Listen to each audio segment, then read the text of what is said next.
All right, welcome to our session, A Day in the Life of an Azure Serverless Developer. This session is going to be a little different from the others. It's going to be structured like a 4-act play, and I'm going to be narrating, and Chris is going to be playing the part of a dev, and he's not even mic'd, so he can't even talk. We're both program managers on the Azure Functions team, and we're super excited to show you all the great work that our team has been doing. So basically, the devs are all back in Redmond, furiously fixing bugs and building new features, and we get to take all the credit and show you all the awesome stuff that they've been doing. And of course, you can follow us on Twitter. Please follow me, especially because Chris has way more followers than I do, and I want to catch up. But on a more serious note, we post a ton of really useful things on how you can use Azure effectively. You can ask us product questions. That's basically another avenue for you to connect with the product team. So let's start out with the prologue of our story. Why serverless? Why are we here? How many of you attended Chris's session yesterday? OK, cool. About half the audience, I would say. It's a really great session. I recommend the recording. So let's talk about why serverless is interesting. So when this all started, before cloud, we were on-prem, and things were terrible. And then we moved to the cloud, and serverless is really the evolution of cloud computing. Now, I don't know if you all remember this, but before the cloud, well, I'm sure you remember this. So the life for the IT pro, especially on-prem, was terrible. I've had many IT pros come and tell me. They said it would take a year to provision a high-speed network connection. Devs would tell me that it would take months to get an application server because you'd have to requisition the hardware, put it online, and then there's a ton of things you have to think about. Disaster recovery, backup and restore, batteries for the data center, actual geo-distribution with multiple data centers. It was a pain. The IT pros hated it. Developers also hated it because it was so slow to get hardware.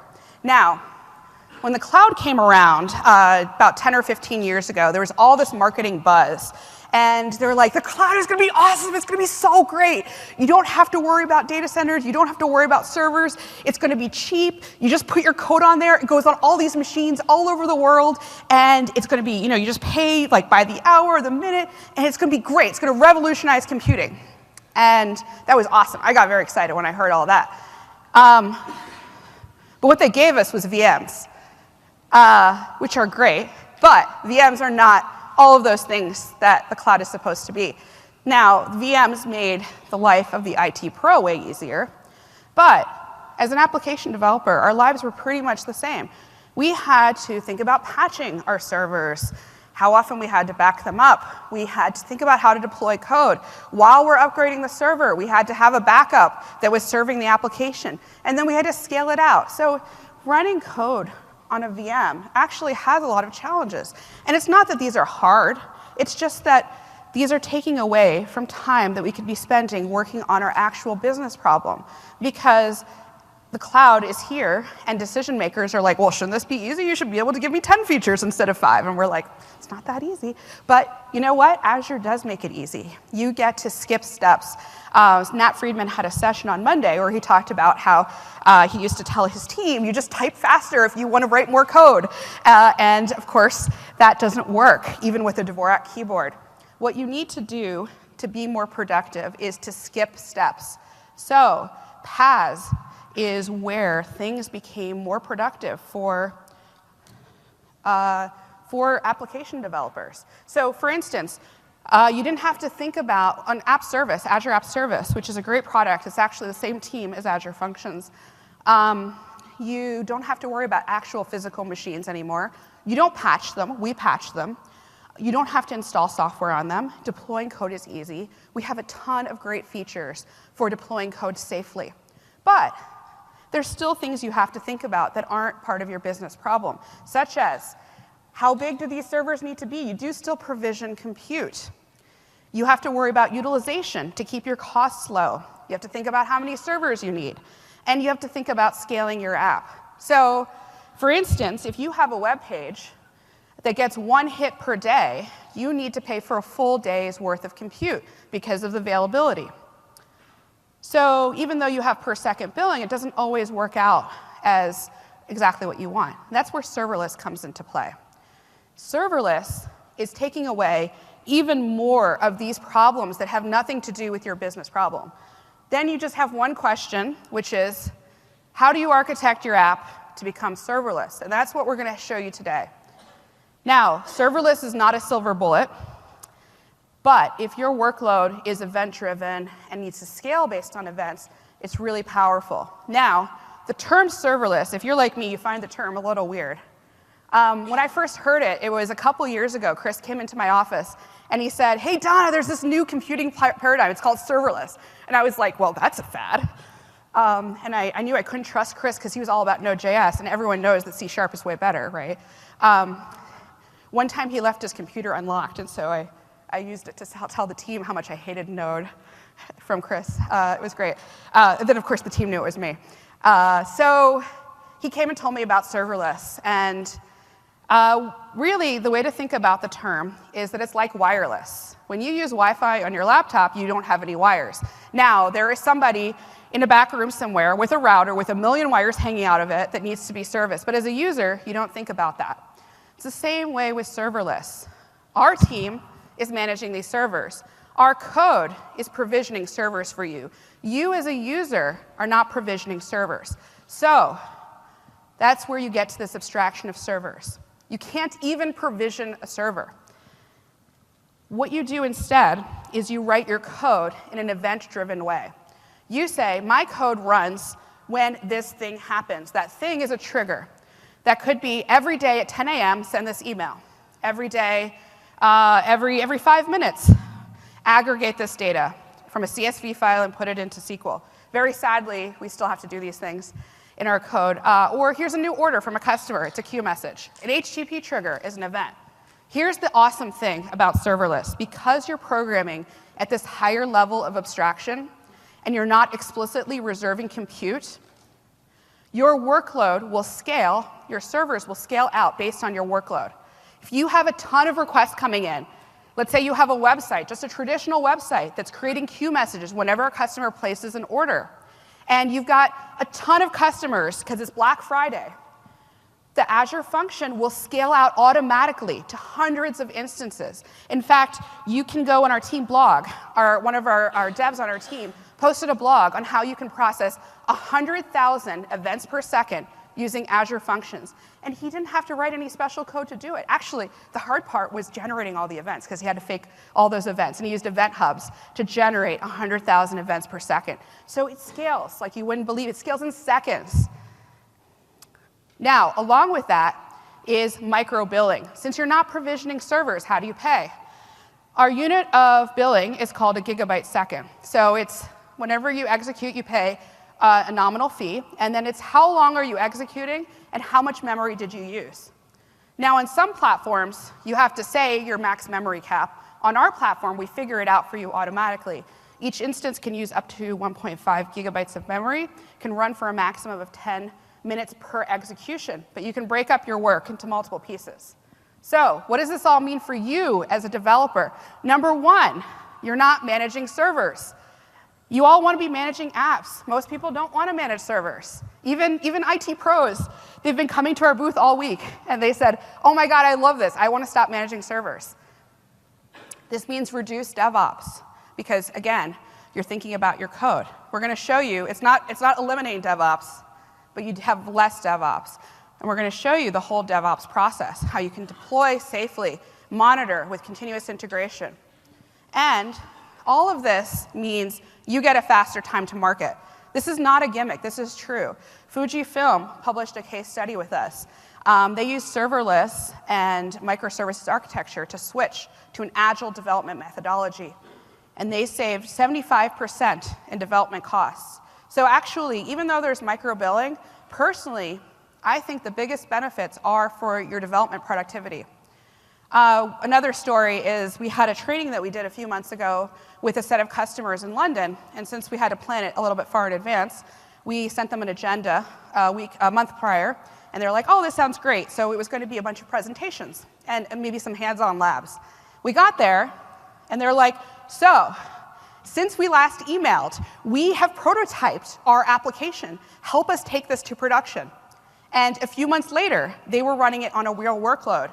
And they hadn't taken it to production in a month, but they were close to getting it to production in a month. So that's how fast and productive of an experience it is. And so serverless is really the future of cloud, and it's delivering on that promise that we were told 15 years ago before anyone had even dreamed of serverless. Now, serverless is more than just Azure Functions, even though we'll be focusing on Azure Functions for this talk. It's also Logic Apps, which is a visual workflow designer with over 100 connectors to other services, including connecting on-premise securely. So you can orchestrate a workflow. So let's say you get a new customer in a CRM database, and you want to take some action. You want to email the sales team. You want to email the customer. You can do all of that in minutes with Logic Apps. So I highly recommend some of the talks this week on Logic Apps. Event Grid is a new service, and I would say it's our favorite team in Azure, don't you think? One of our favorite teams. Now, the problem is, of course, this is recorded, so the other teams are going to be like, wait a minute, what's going on here? OK, so it's my favorite team. And Event Grid is a service that's underlying Azure, where services can send events. They can send all of their events for all of their customers to Event Grid. Event Grid managed subscriptions.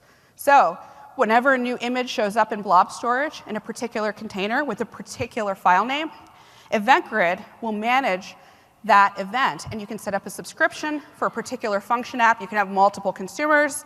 You can have multiple producers of messages. And you can even set up custom events.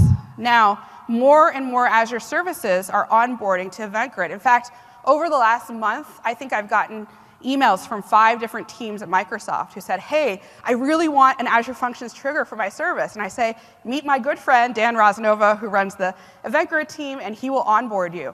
So this means for you is, in addition to these custom events, you're going to see more and more event sources for triggers in functions. Now, one of the things that sets Azure apart from other platforms is that we built an integrated solution. You can connect to other services really easily. You don't even have to know how to use them. So for instance, you can connect to Cosmos, you can connect to storage, you can connect to cognitive services, and really, these are the building blocks for your application. You can think of as functions and Logic Apps as the glue that ties your application together. Now, because we're Microsoft, it's a great developer experience. It's the best serverless development experience on the market today. Despite it being a cutting-edge technology, you get all the tools you're used to. So IDE support, local development for functions, integrated DevOps. Even though Logic Apps is a visual designer, behind the scenes, you get code that you can version control and deploy in a repeatable way. It's not a toy. You can get full monitoring and even a visual debug history for Logic Apps. So what's a good scenario for serverless? Anything that responds to events. You know, a lot of our customers have existing code. You don't need to rewrite your code to take advantage of serverless. Just look opportunistically in your application for places where you have something event-driven. You can break that out. Once you've broken that out, now you have adopted a microservices architecture. Microservices is a very complex term, and there's papers and papers about it. But at its core, it means that you want teams who can develop software independently of one another. And so they need to be able to deploy independently of one another. So for instance, you have a monitoring component and a logging component. Sorry, a monitoring component and a login component. You want those teams to be able to work independently in order to be agile.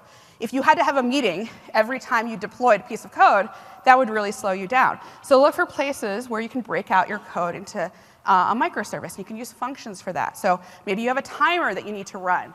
You need to clean data that's in your database. Or maybe you have data that's coming in from Stream Analytics, or Event Hub, or IoT Hub. A mobile backend is another common solution, or a web backend. We're going to show you a serverless web backend that has no web backend at all, actually. It just has an HTML page with JavaScript. That JavaScript calls Azure Functions. So you really get, if your website gets 1 hit a day, and you wrote it in a serverless manner, you're going to pay for that 1 hit. If your website gets really popular, we'll handle the scaling for you.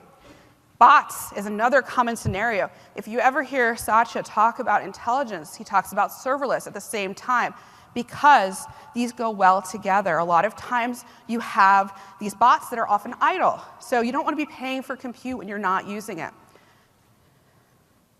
So, like I said, our tooling is best in class.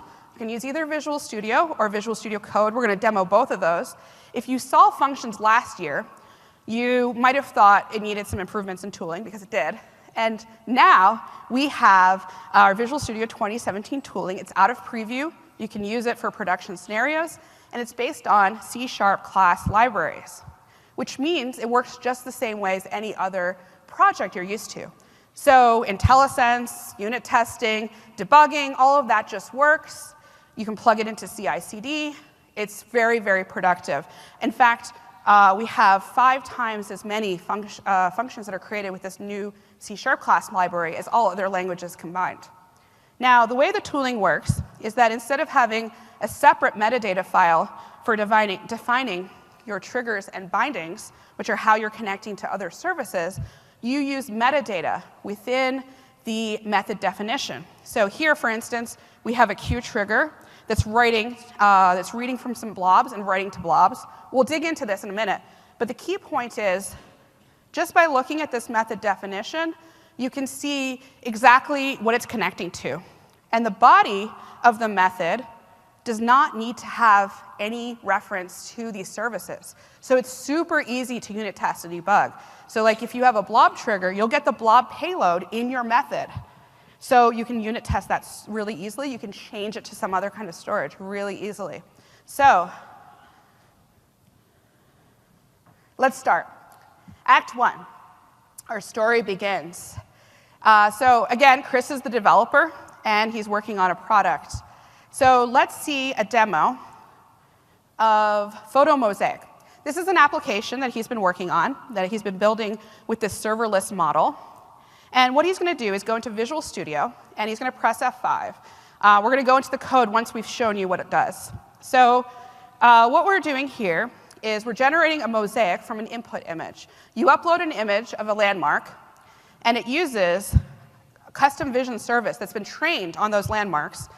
And then it does a Bing image search of all 100 images of that landmark. And it generates a mosaic of your original photo using all of those Bing images. So if we upload the Orlando Eye, for instance, we can see our output here. And it's running the create mosaic function. So now it's going to be, right now the code is calling the vision service. Notice it's saying Orlando Eye. The probability is 1, because that looks pretty much like a stock photo. If you went to the Orlando Eye and took a photo, though, it would also recognize it. And here's our output. If you zoom in, you will see that is the Orlando Eye composed of thousands of little tiny Orlando Eye images that are from Bing. So this may not be the most serious application in the world, but it has all of the components of a real application. We're connecting to Azure Storage. We're using queues. We have an HTTP trigger. We're reading and writing data. So a lot of applications need to do this. You need to generate a PDF invoice. You need to process data from a CSV file and put into SQL. So now let's look at the code. So what the JavaScript code does is whenever you request a new image, Chris is going to set a breakpoint to show you this. So let's try Epcot Center this time, Chris. It calls an HTTP function, request image processing. This function is 1 line of code.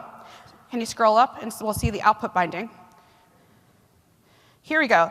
So the return is a queue message in the request mosaic queue. So what that is saying, you may not have seen this syntax. This is how you put an attribute on a return value in C#. So what this is doing is whatever the input is in the JSON request, in the HTTP request, it's just writing that straight out to a queue, which means it's durable, which means that your response is going to return right away to the client. It's going to say, OK, I got it. I'll do this. And now you can do this long-running process with the queue. Now let's keep going. Look at this. This is triggered. We didn't call this function directly. Notice that we have a queue trigger on the generate mosaic queue. So now these are loosely coupled components, which means that it's far more durable. Now look at the blob path there. We're binding to input container that's in parens. Let's open up local settings JSON. So even though you're specifying config in your code, you don't have to specify your config values.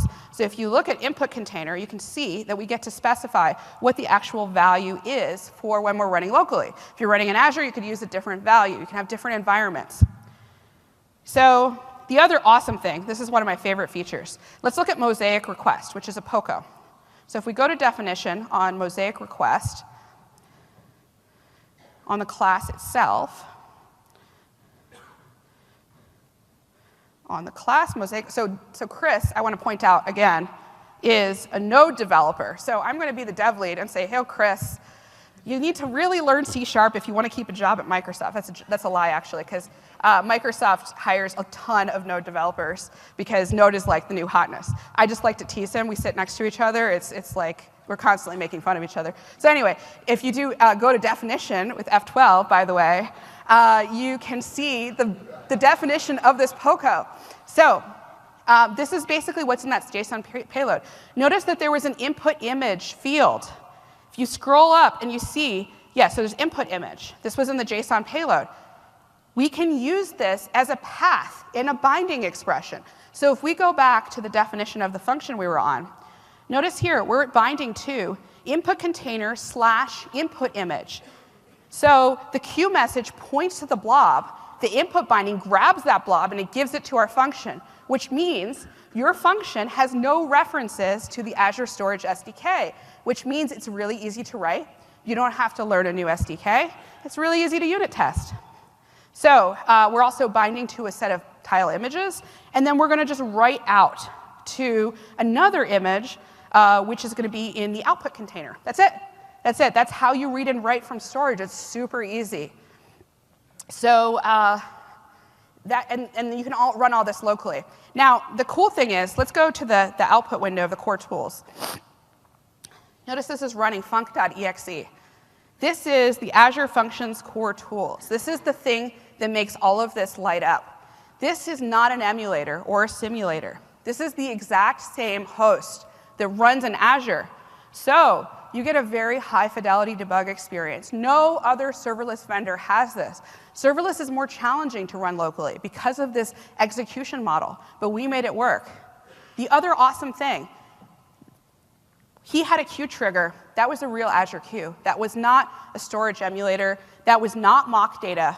If he goes into Storage Explorer and manually adds a queue message, that will trigger the function, which means, again, you're going to have a more productive experience because you're going to test it off your real services you're connecting to. We don't actually connect to mock services, right? So this is what makes this whole scenario really, really valuable.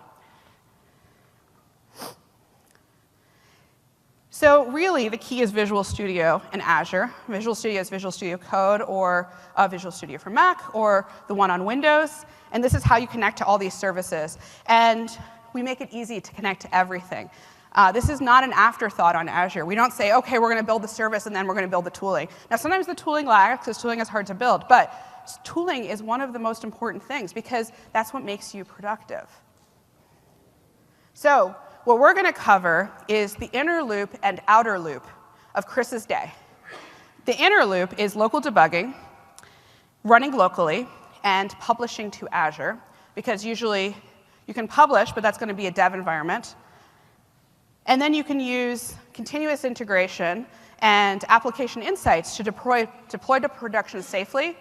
And then once your application is deployed, you can see what's going on with it, what's the health of it.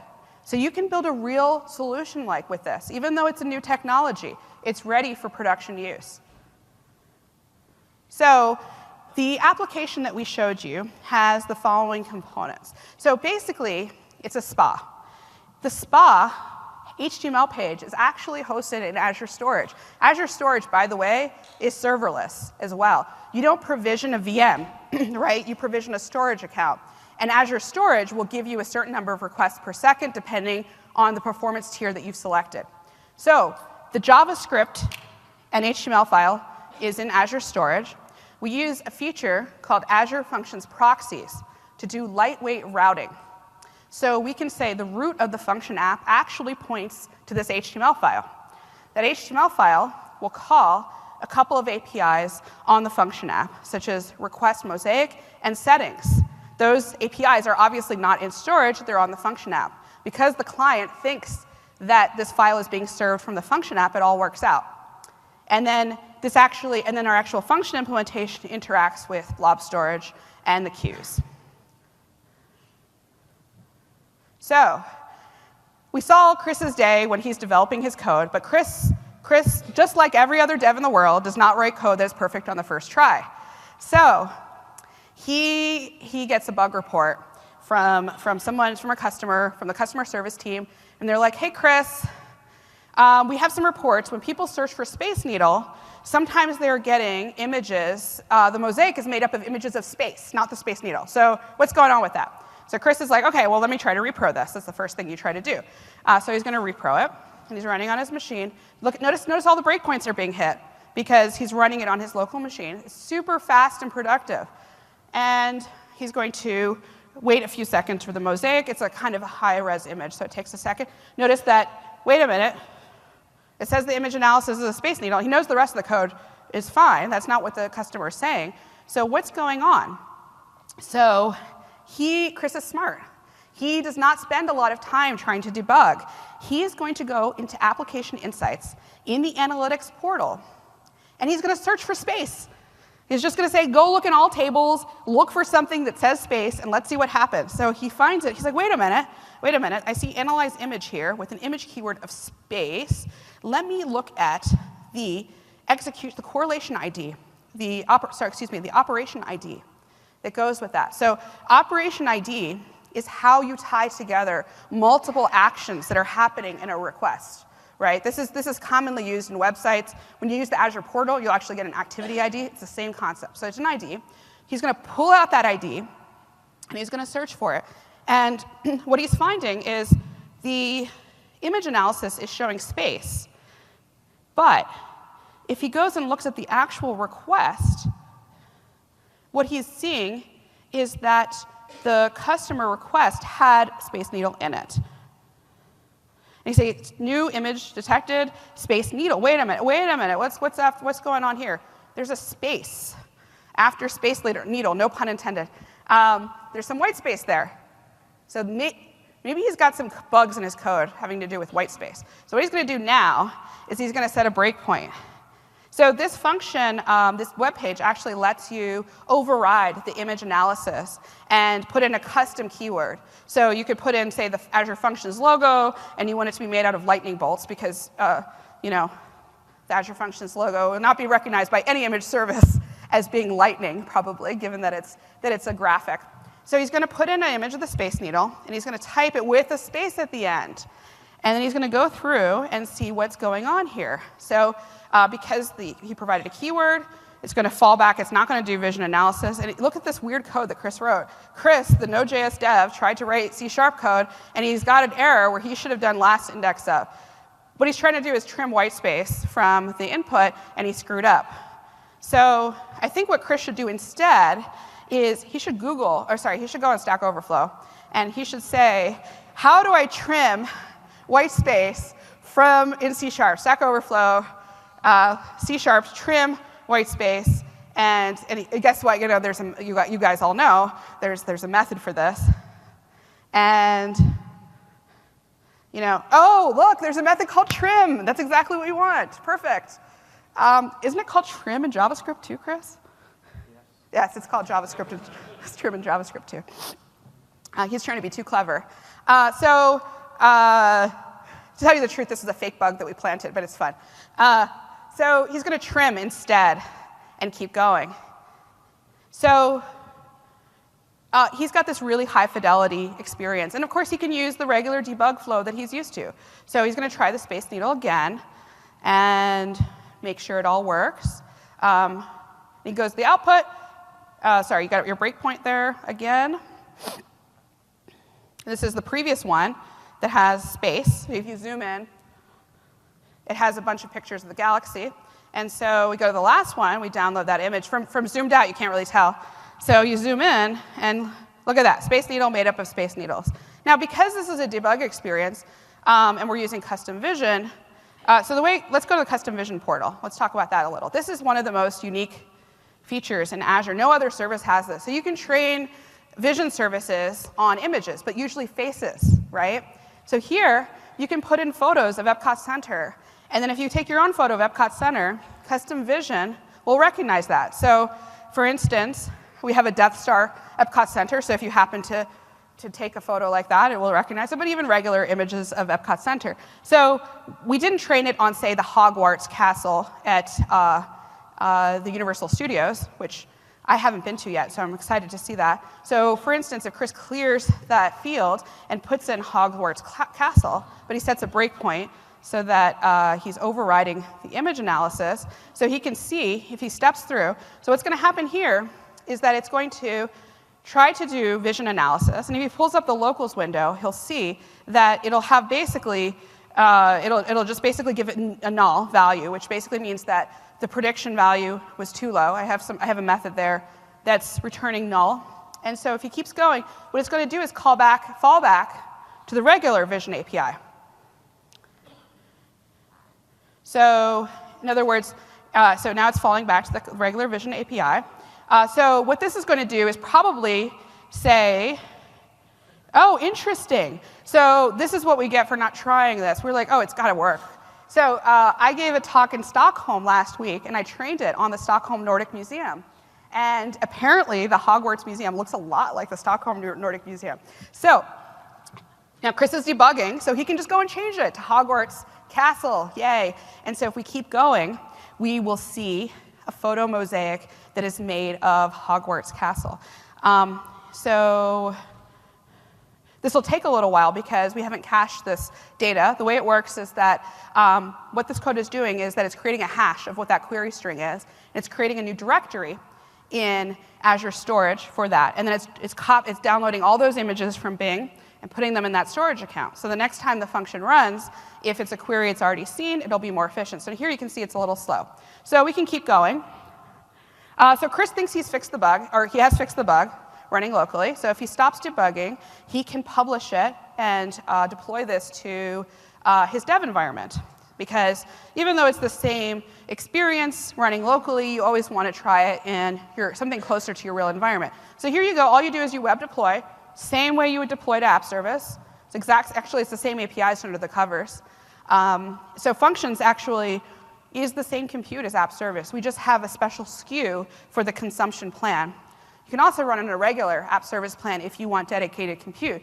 So that's why you'll see a lot of those same features exist in functions and app service. So basically, app service is the compute, and functions has a runtime on top of that. And that's how all of this stages together. So now, notice at the top, Chris is in the dev environment. So the website is photomosaic-dev.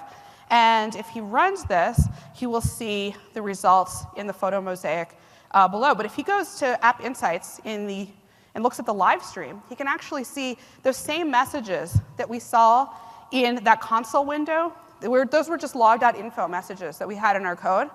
He can see those in the live stream. In the portal, you probably saw the live stream said that there was one server. And so if you use App Insights, you can actually see how many instances you're scaled out to. So it's kind of funny because it's called serverless, but yet you can see that they're servers. Now look at this. You can see the traces that are coming through live.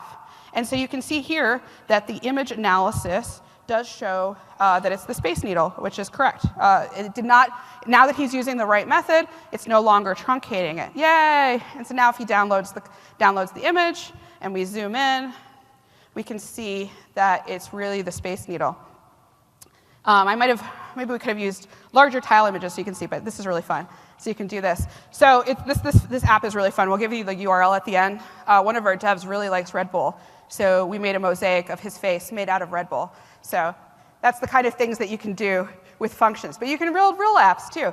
As you can see, these are all the components that you have in a real application. You're connecting to storage. You have queues. You have durability of connecting from one function to another. You have HTTP requests. You have a SPA.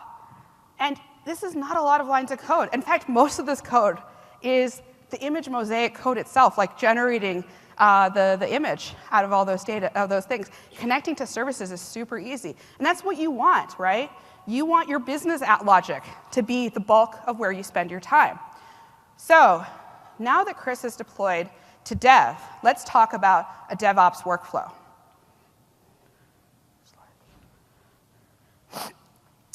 You almost never want to be deploying code from a dev machine to production for many reasons. Some people do it. It can be safe for small applications. But a real enterprise-grade DevOps workflow usually have some policies in place. So Chris used Visual Studio to deploy to his dev environment. He tested it. Now what he's going to do is he's going to push his code to GitHub. And then we're going to build with VSTS. So VSTS, not a lot of people know this. You don't have to host your code in VSTS in order to use their awesome build services. And so you can set up a build definition that pulls from either a private or a public GitHub repository, and it sets up all the webhooks for you automatically. So when he does a code change, it'll trigger a build. And then we have another build definition that's going to push to production. Now, in most environments, usually you'll do a manual sync. Here we're going to do an automatic sync. The way it works in the Azure Functions portal, for instance, which is actually hosted on a web app. We have a backend for the Azure Functions portal. What we do is we have a stage environment, and we test there, and we have some manual testing that we do. And then we have a sign-off process where a human says, OK, this set of changes looks good, because we're deploying it to everybody. We don't want to we don't want to do that in an automated fashion. But you could use VSTS release management to have a full workflow. So let's see how all this works. So now Chris will go back, and he will commit his changes to, so if he'll go to the Changes tab in VSTS. So you can use, we just have a Git client here in VSTS. I've already sent my changes. You already sent your changes. OK, so he's already sent his changes. So let's go to GitHub. He was working while I was talking, so you know how that is. Now, so if you go in here, we can see that he can create a new pull request with his change. And so the base is going to be the test branch. Sometimes it's called the stage branch.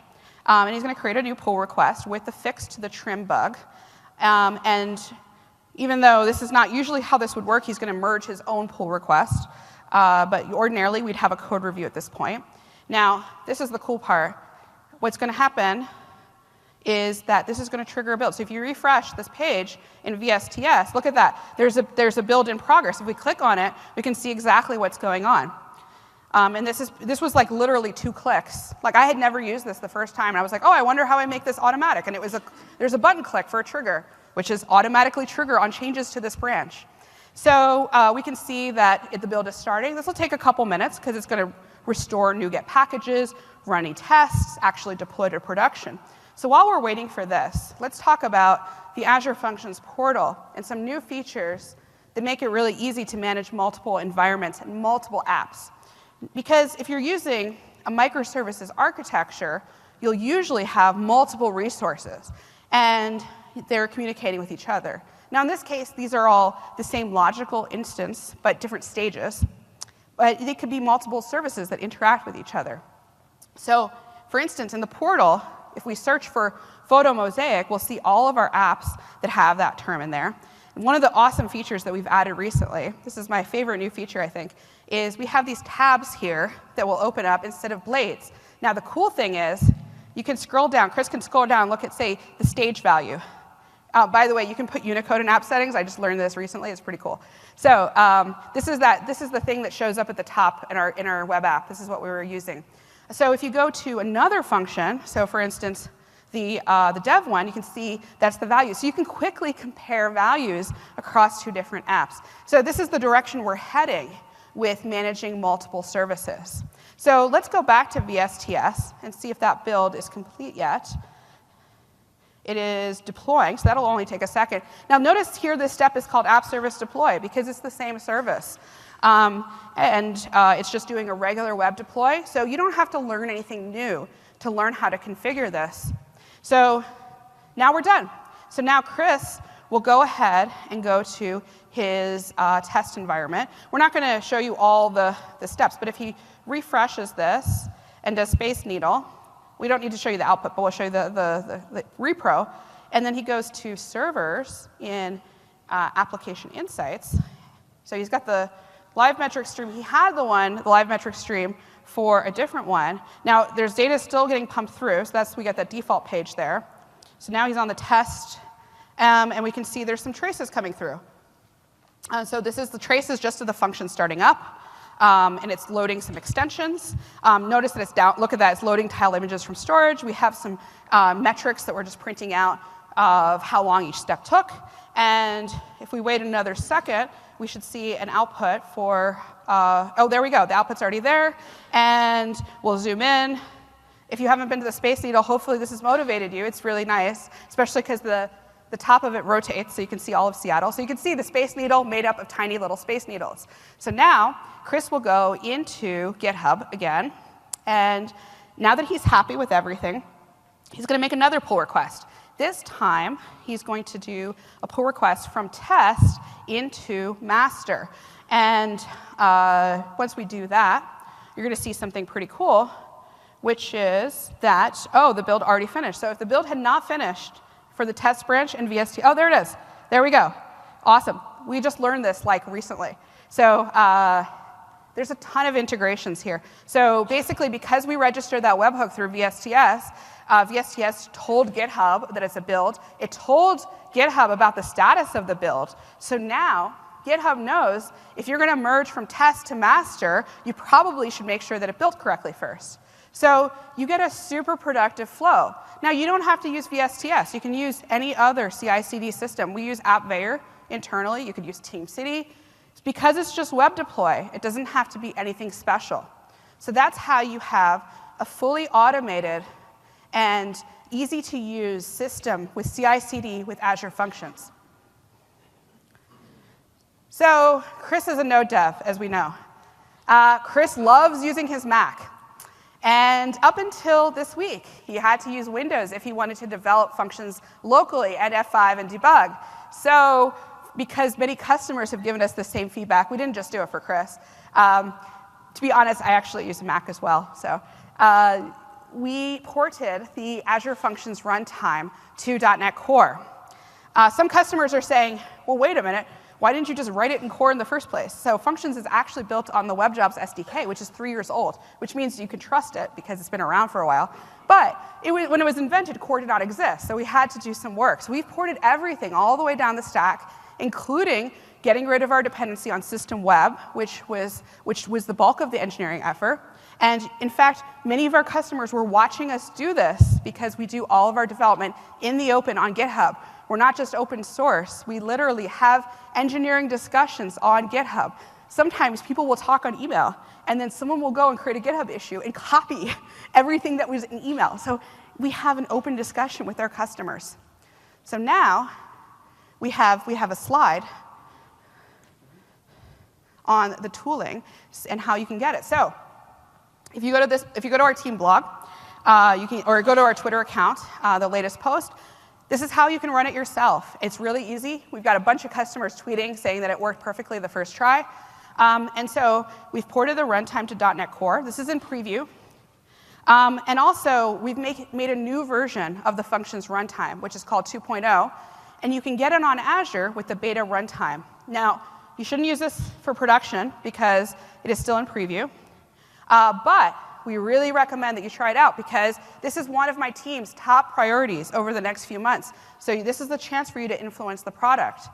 And the 2.0 runtime has some changes in behavior from 1.0, but you can mostly use the same exact code, depending on whether or not you're using things that are specific to System Web or ASP.NET Core.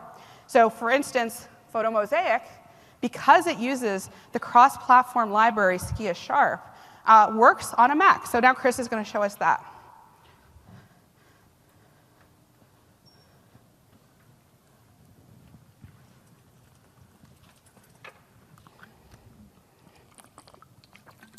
So now Chris is running the Functions core tools on a Mac. Notice the exact same ASCII art.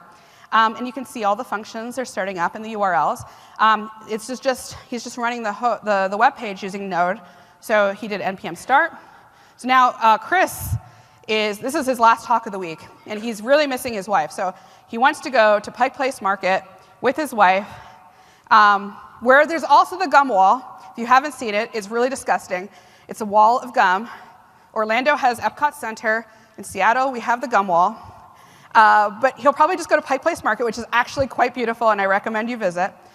So we'll just drag and drop that image. And now let's look at the output window. This is a Mac. There's nothing special going on here. It's not parallels on a Mac. This is the functions runtime on a Mac, and it's running the create mosaic function. Notice it generated as Pike Place Market with 99% probability.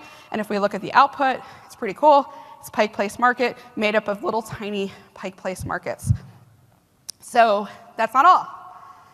You can debug using Visual Studio Code, which is Chris's tool of choice. He probably knows how to go to definition in VS Code, let me tell you.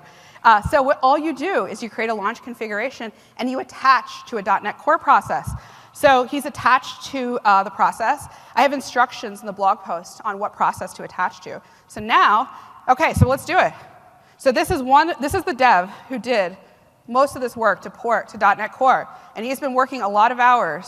And so what we're going to do is we're going to create a photo mosaic of our colleague Fabio made out of Red Bull. And if you do just a regular vision analysis, it's going to just say a man smiling at the camera. But now we can debug. And so we can go through. And so it says Red Bull.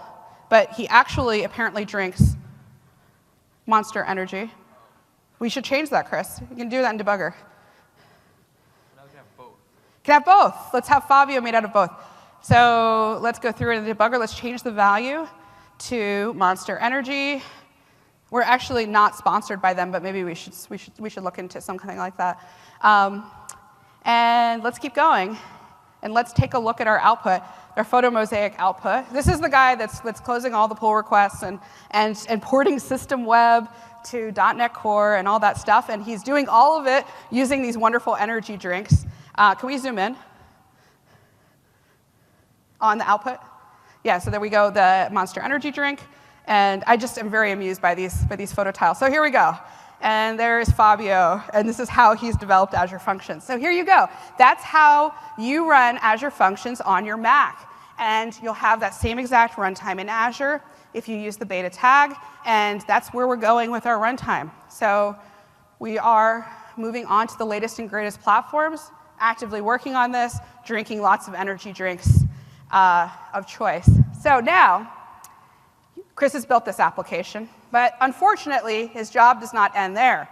Like most teams that build a service, including functions and app service, we have to take turns doing servicing. So we have to be on call, which means that when your service is having some kind of problem, you're not the one who gets called in the middle of the night, it's us, which is how it should be, right? So that's what you're paying for. Troy Hunt has this great blog post, How I Deal with Managed Platform Outages. It shows him on the beach in Australia. Even though he has a very popular blog, and he uses a hosted service, it sometimes has outages. But there's nothing he can do about it, because he knows that he's trusted his blog to a very good hosting provider. The outages don't last long, and he's not the one who has to stress about it. Behind the scenes, there's some dev somewhere, or set of devs, who are stressing out. There's a whole team that gets involved. But you're not the ones who have to think about that.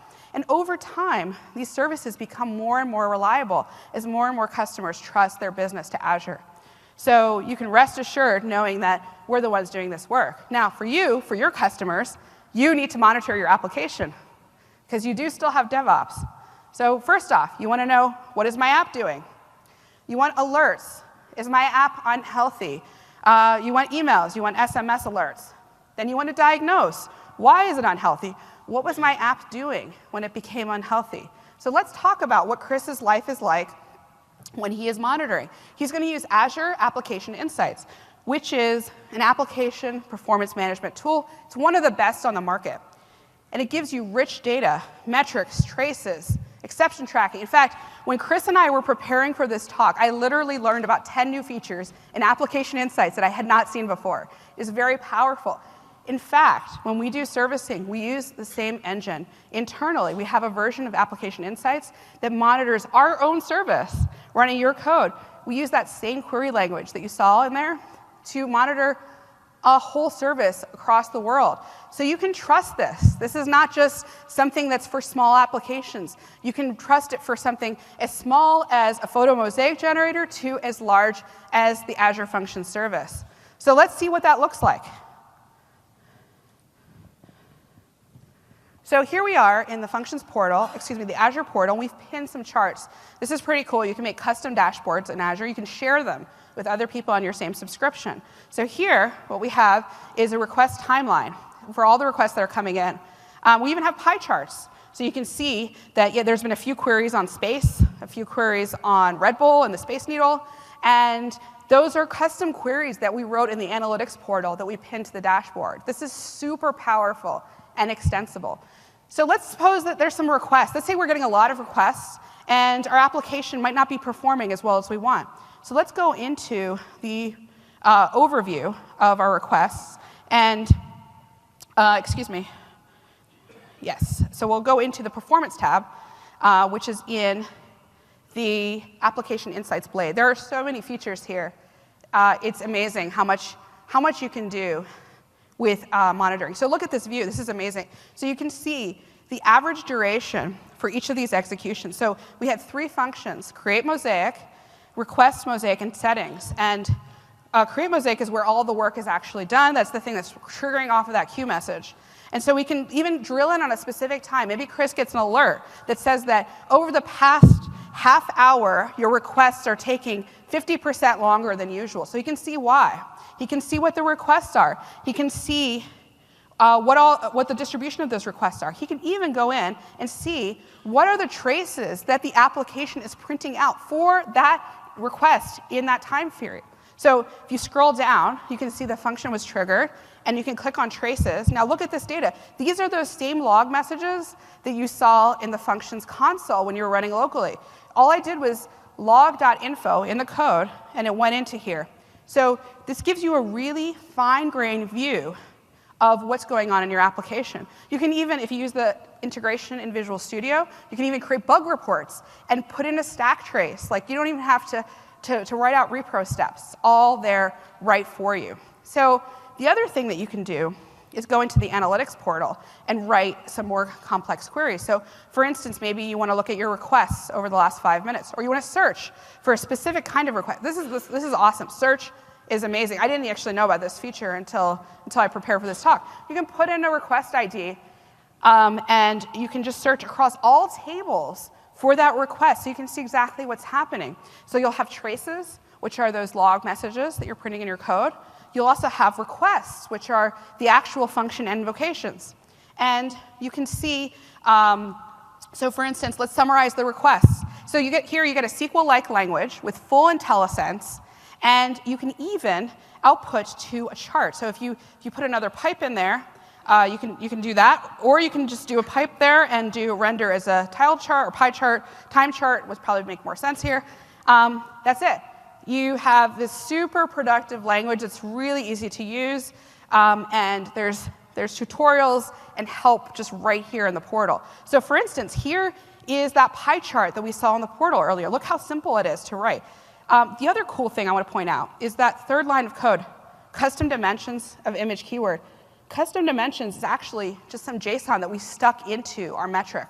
You can pull out any field in that custom JSON and make it a real column that then you can search on.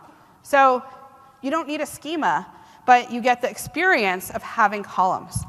So for instance, we could look at the vision types as just a list of all of the different results. So we can see that we did a custom image search, or we did we use custom vision, or do we fall back to regular vision? And it looks like we did custom vision for everything. And of course, this is test data. So it's, for a real application, you'll see a lot more requests. And of course, we're going to give you the URL. So this afternoon, Chris and I will take a look, and we'll see how many people are using our site and what keywords are they searching on. By the way, our app has no privacy policy, which it says on the bottom. So if you upload a photo, we are going to see it. So sorry. But this code is all available on GitHub. So you can take it, deploy it to your own service, to your own subscription, have your own data, take it and turn it into something that you might use in a real business process with custom vision analysis. So this is where the code is. We have a lot of samples available, actually.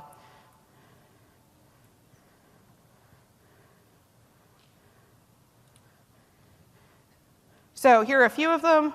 And if you go to the Azure samples gallery and you search for functions, you'll see a bunch more.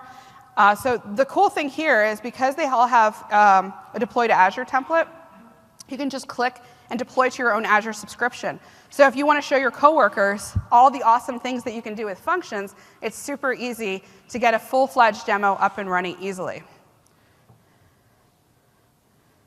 So even though this is a new model of computing, we still need powerful tools. We need those same tools that we're used to so that we can be more productive. So you can debug locally with Visual Studio and the Azure Functions core tools.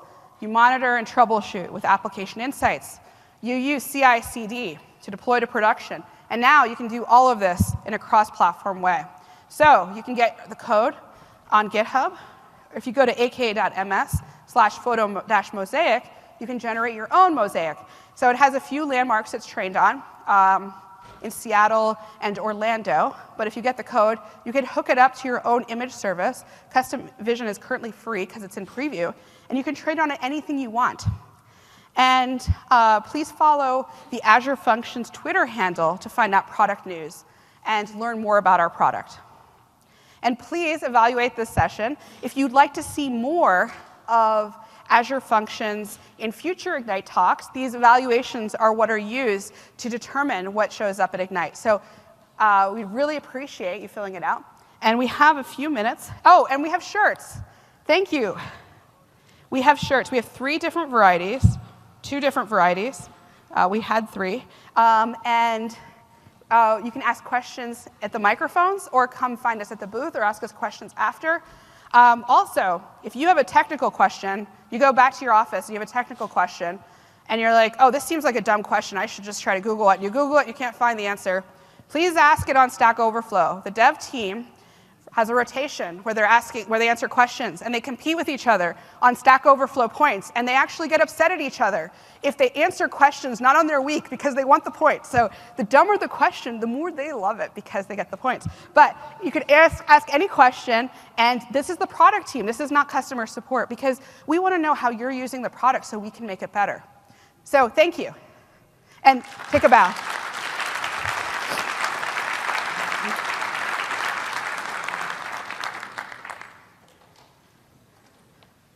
Questions? Please use the microphone.